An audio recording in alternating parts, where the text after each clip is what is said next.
This is the elevator at Bryan Hall, Indiana University, Bloomington.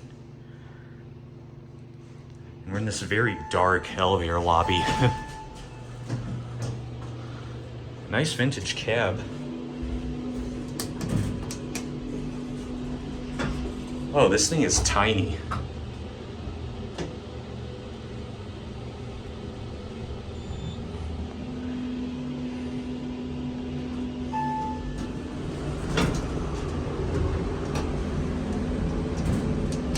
Let's go up to 3. Here we go. It's traction, I think.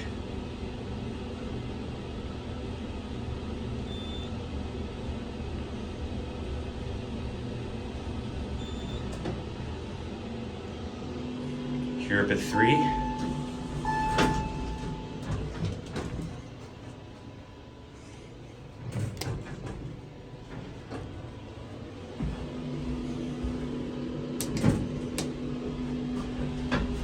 Let's get a cab view here.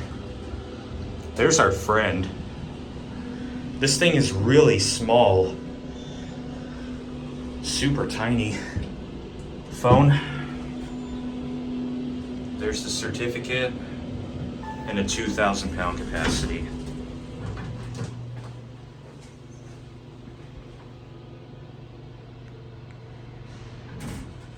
And there it goes. And that's going to be it.